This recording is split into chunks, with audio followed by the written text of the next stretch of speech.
Bismillahirrahmanirrahim. Assalamualaikum warahmatullahi wabarakatuh. Alhamdulillahirabbil alamin.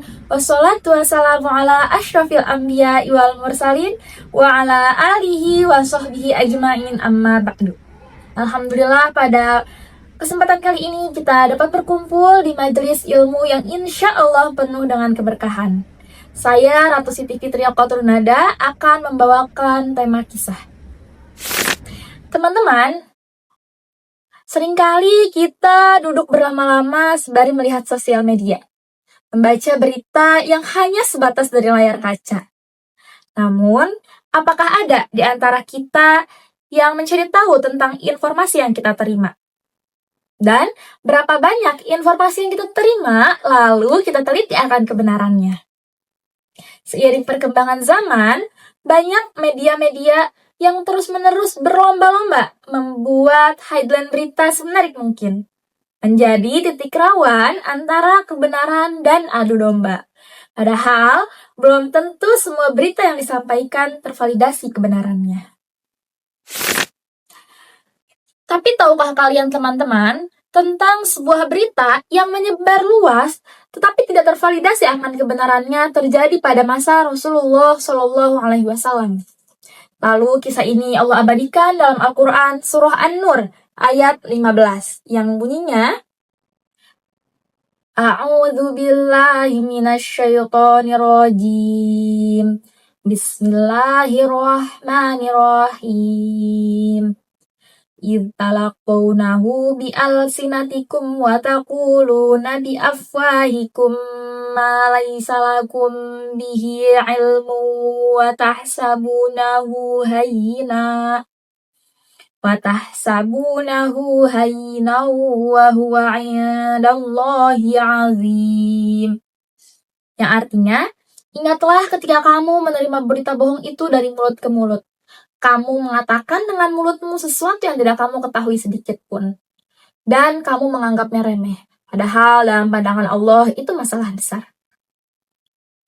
Ayat ini menceritakan tentang tuduhan fitnah yang disandarkan kepada Siti Aisyah radhiyallahu anhu. Terjadi ketika Rasulullah pulang dari sebuah peperangan, yang dimana Siti Aisyah tertinggal ketika rombongan sedang berhenti, lantaran mencari kalungnya yang hilang. Kemudian Siti Aisyah ditemukan dan diantar oleh sahabat Nabi yang bernama Sofwan bin Mu'attal, yang memang ditugaskan langsung oleh Rasulullah untuk menjaga pasukan dari belakang. Peristiwa di mana Siti Aisyah berada di atas untanya Sofwan dan Sofwan menuntun untanya di bawah itu dilihat oleh pimpinan dari golongan munafik yang berada di kota Madinah, yaitu Abdullah bin Ubay bin Salul. Nah, momentum yang dia lihat ini dijadikan fitnahan yang disandarkan kepada Siti Aisyah. Ia membuat fitnahan keji dan menuduh Siti Aisyah melakukan hal yang tidak pantas. Fitnah ini pun menyebar luas, bukan hanya di golongan orang munafik, tetapi juga di golongan kaum muslimin sendiri yang ikut serta menyebarkan berita yang bahkan mereka tidak mengetahui kebenarannya sedikit pun. Rasulullah merasa sangat bersedih atas semua berita yang beredar dan disandarkan kepada istri tercintanya. Namun, Siti Aisyah tidak kunjung mengetahui berita yang sudah menyebar berhari-hari lamanya di kota Madinah. Sampai seorang wanita Ansor berkata kepadanya tentang fitnahan-fitnahan yang disandarkan kepadanya. Siti Aisyah jatuh sakit lantaran tertekan dan sangat bersedih atas apa yang menimpa dirinya. Ia pun pulang ke rumah orang tuanya untuk menenangkan diri terlebih dahulu. Rasulullah sangat kebingungan dengan peristiwa yang menimpa istrinya. Wahyu tidak kunjung turun, memberikan pembelaan terhadap Siti Aisyah, memberikan petunjuk atau memberikan informasi tentang apa yang menimpa Siti Aisyah radhiyallahu anhu. Akhirnya Rasulullah pun mengambil tindakan, yaitu bermusyawarah dengan para sahabat guna menemukan solusi atau jalan keluar dari apa yang dituduhkan kepada Siti Aisyah. Setelah bermusyawarah dengan para sahabat, Rasulullah mendatangi Siti Aisyah yang sudah berada di rumah orang tuanya. Rasulullah berkata kepada Siti Aisyah dengan sangat hati-hati yang kurang lebih seperti ini. Jika kamu memang terbebas dari apa yang dituduhkan padamu, maka pastilah Allah akan menyampaikan tentang kebenarannya. Namun, jika kamu melakukan kesalahan, maka bertaubatlah.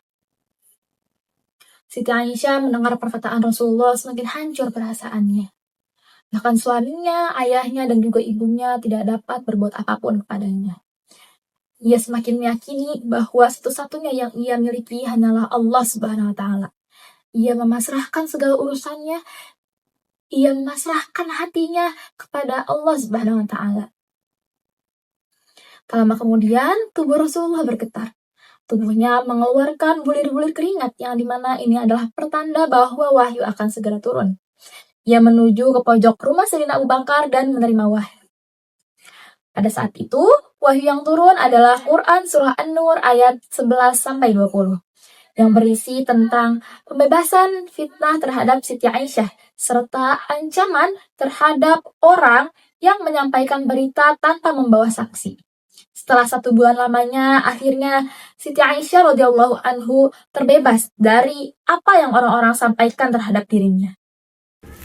Teman-teman, dari kisah ini kita belajar bahwa lisan, media penyampai berita pada saat itu, dan juga tulisan, media yang menyampaikan berita pada saat ini, itu dapat menjadi perantara kita dalam melakukan dosa besar yang seringkali kita anggap remeh. Padahal hal tersebut adalah masalah besar di hadapan Allah Subhanahu wa Ta'ala.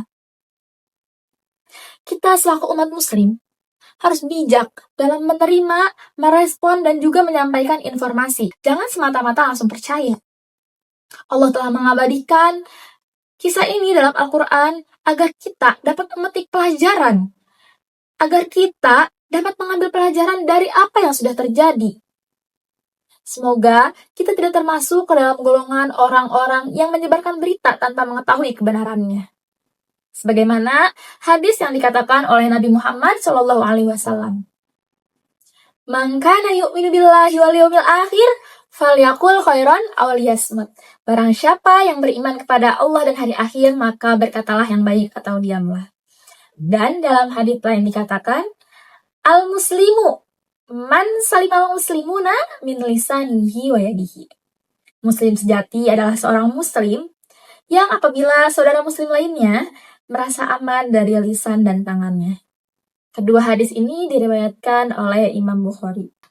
Sekian materi yang dapat saya sampaikan. Semoga dapat menjadi pelajaran untuk kita semua.